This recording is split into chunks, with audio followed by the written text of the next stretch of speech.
ñu bàyyi ba nga xamante ne tey jii nii. abrogé nañ loi d'amnistie bi. ñu bàyyi justice def liggéeyam par rapport à toutes ces situations yi nga xamante ne nii amoon na.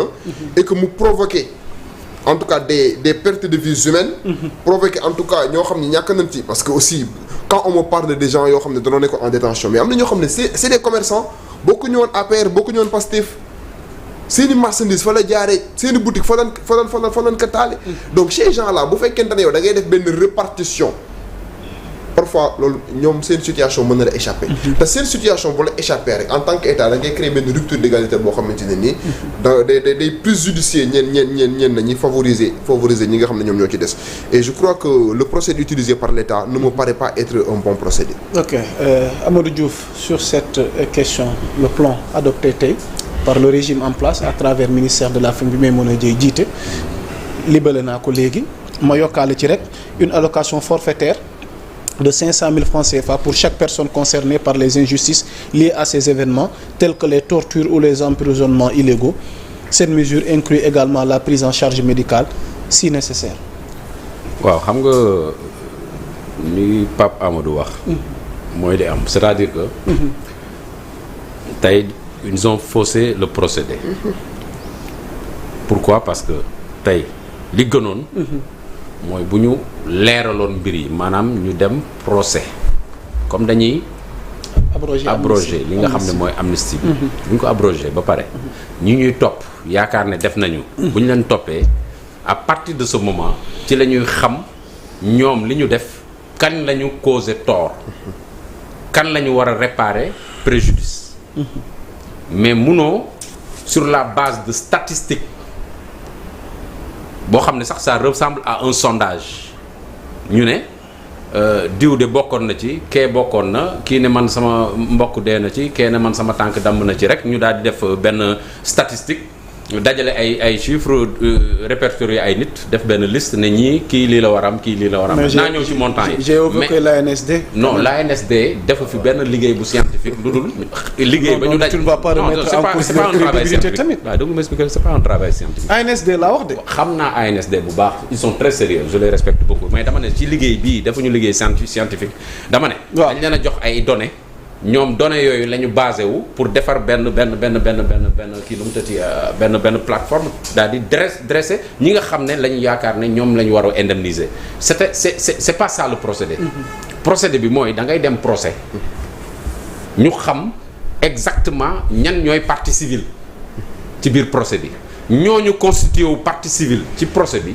ñooñu ñooy taxaw ne man sama boutique daa lakkoon kii ne sama tànk daa dammoon.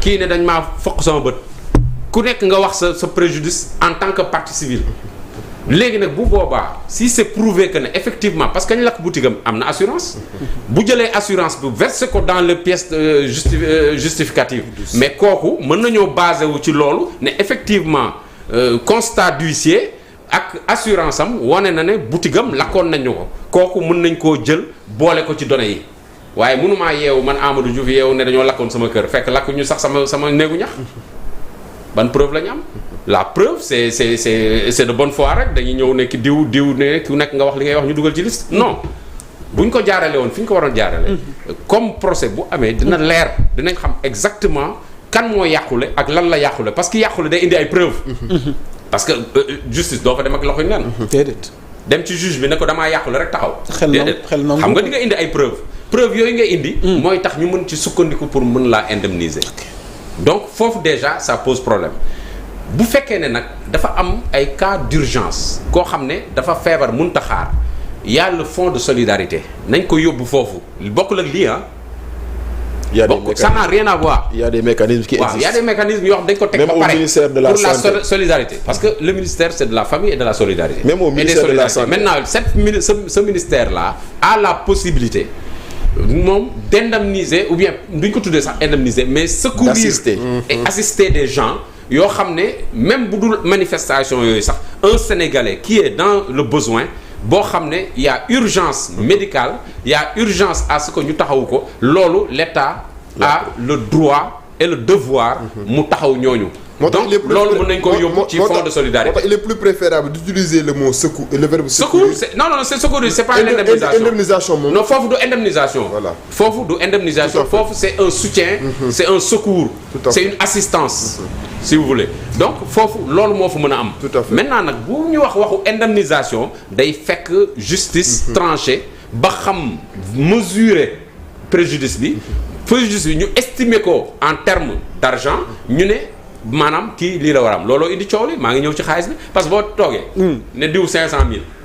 diw ne non man du ma jël 500000 fekk taabalu marché la yàqule woon te nee na du jël 500000 loo ci mën man dégg naa ci rajo bi ñoo xam ne dañ toog ne ñun li ñu bëgg a jox duñ ci kii duñ ko jël parce que ñun dañoo xeex ci projet bi mais quel est le rapport ak xeex projet bon. Il y a peut-être un petit rapport quoi le rapport manifestation politique boo xam ne et cetera mais rien ne prouve que moom la mu yàqule ci manifestation politique la ko yàqule rien ne le prouve loolu justice moo ko mën a déterminer c'est pas nit mooy taxaw ni l'ANSD ni le ministère de la famille du moom mooy taxaw di déterminer kan moo war a am combien naka la c'est-à-dire que les chiffres du ñoom le montant du ñoom ñoo koy déterminer c'est pas non justice moo koy déterminer moo koy évaluer parce que tey boo déggee ñu naan la kii de condamné nañ ko à tant d'années de prison assorti de dommages et intérêts et cetera mais loolu juge moo koy estimé ñu ne yow condamné nañ la mais da ngay fay. tout à fait il y a la peine de prison il y a la peine pécuniaire da ngay fay bi dégg nga wax d'ailleurs bu ñu la gracier sax. Tu n'es pas dispensé. Tu es dispensé de la peine de prison mais tu n'es pas dispensé de la peine pécuniaire. looloo tee Karim Wade fële. c'est juste une petite parenthèse. donc li am solo. mooy xaalis bi du ministère moo koy déterminer bu ñu ko jëlee ci seen fonds de solidarité bu leen neexee nu leen neex ñu tasaare ko ñoom bu boobaa c'est leur pouvoir discrétionnaire de faire d'apprécier et de juger de xool ku nekk lu ñu lay jox ci soutien wala jàppale la mais bu fekkee ne nag. li nga xam ne mooy dañu ne indemnisation la parce que dañ doon def ay manifestations politiques am ñoo xam ne dañu jàpp ne dañ leen cee lor ñooñu loru ci déjà il faut définir ña loru ñan lañu ban catégorie ñoo loru est-ce que ki toog këram bëgg a xëy jour boobu xëyul amul dépense loru na wala loru et cetera donc c'est tellement vaste que demoon procès ñu leeral ko mooy li gën à partir de ce moment nga ñu xam ne justice kat moo décidé lii bu amee ku ñu laissé en rade xëy na ministère solidarité tibb ci gafagaam daal di combler le vide loolu mën na yooyu yëpp mën naa nekk c'est des mesures bu amee urgence ku war a dem faju ji ñu war ko opérer mënuñoo xaar ñuy dem procès ñu jënd ci fonds de solidarité jàppale ko en attendant mais bu ñu ko bëggee def affaire tong-tong aussi du sotti parce que lii may gis ni affaire tong-tong la te doo xam qui reçoit quoi et pour quelle raison donc et ça pose problème et que nag nit ñi bu ñu taxawee di leen jiiñ ne affaire politique la dañ ko bëgg a jox seeni militants mais légitimement parce que boo defee loo xam ne jaaroo ci yoon bi lu ñu la jiiñ nga jëm. Pape Demba Thioune noo jàngatee bi les situation jëm ci ndàmpaay gi ñu bëgg a jox ñi nga xamante ni jàpp nañ ne ay victimes lañ ci xew-xew yi fi amoon. Bon, moi je tiens à préciser que moi je crois avoir lu prise en charge médicale et psychologique. yokk naa ko ci léegi de leer naa ko. Bon, ça c'est pas une indemnisation. C'est pas la même chose quand même. Donc, prise en charge médicale et psychologique c'est différent d'une indemnisation parce que quand boo wax indemnisation mën nga xaar justice wax et c'est tellement différent. beneen bi mooy gis nga les événements de novembre 2013 France yi amoon Saint-Denis ak Paris y a eu un procès bi am en 2021 ba mai 2022 je tiens à préciser dogguma la dans le document j'ai pas vu d'indemnisation n'est-ce pas et que ñoom ci logique bi nga xamante ne nii donc pour revenir ñoom ñi nga xamante ni ñoom ñoo génne mesures yi le ministère de la maanaam solidarité bi dans un élan de solidarité nationale le gouvernement sénégalais par l'intermédiaire du ministère de la famille et des solidarités a annoncé une série de mesures en faveur des personnes impactées par les événements tragiques survenus entre mars 2021 et 2024. Ces mesures visent à apporter un soutien tangible aux victimes, à restaurer leur dignité et à faciliter leur réinsertion dans la société.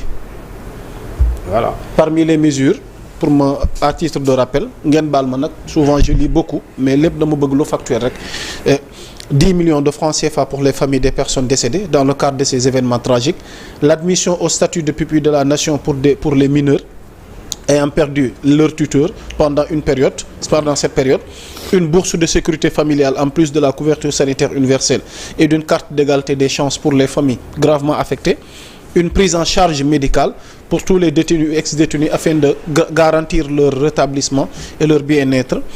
Pour terminer, une allocation forfaitaire de 500 000 francs CFA pour chaque personne concernée par les injustices liées à ces événements, tels que les tortures ou les emprisonnements illégaux.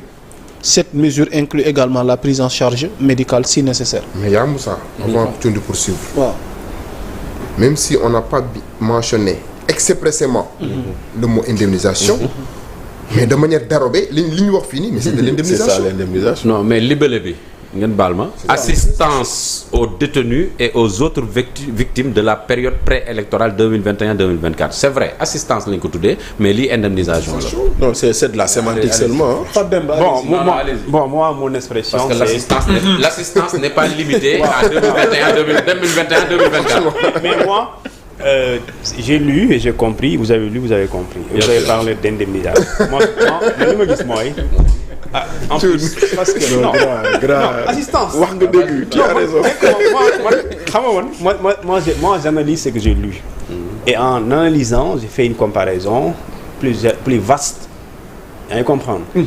Alors dama ne ce que j'ai vu et nee naa la dafa am événement yu xaw a mel noonu Côte d'Ivoire. laata may dem fële sax xamante ne moom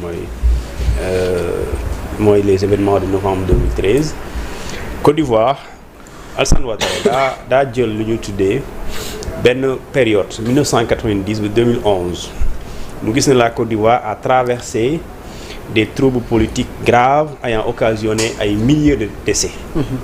Bu ñu paree quand il a pris le pouvoir en 2011 alors son ministère de la solidarité dafa organiser lu ñu tuddee un recensement. Ils ont recensé toutes les victimes avec des catégories diverses. Victimes ñi nga xamante dañoo décédé ñi nga xamante ni dañ ciy yàq seen business ñu indemniser leen. Il n'y a pas eu de procès, il n'y a pas eu de jugement.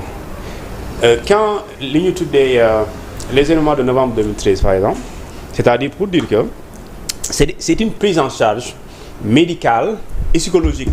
Par exemple le jeune sénégalais ki nga xamante ni moom dañ ko dóor bal mu gis ne depuis ñu loolu dal ko mënul dox. Est-ce que ce sénégalais là on doit attendre que la justice dise qui est l'auteur du crime ou bien de l'acte pour que ñu mën ko jàppale wala pour ñu jox ko xaalis pour jox ko mu indemniser en guise de préjudice je sais pas moraux ou psychologique mais sénégalais bu dafa soxla ñu jàppale ko. Léegi man ce que je peux pas comprendre par exemple dans cette histoire peut-être c'est que aujourd'hui tey boo bëggee wax même boo indee expression indemnisation dina jafe lool pour nga mën a def liggéey bi ba mu nekk global parce que victimes yi dañoo bëri il y a ceux qui ont ñu dee am ñi gaañu ñu ci blessé am ñu demoon kaso am ñu ñàkk seen business et parmi ñu ñàkk seen business économiquement ils ne sont pas tous politiques. Ils ne sont pas tous militants, ils ne sont pas tous également des Sénégalais. Il y a des étrangers yoo xamante ni ils sont victimes autant que nous Sénégalais nous sommes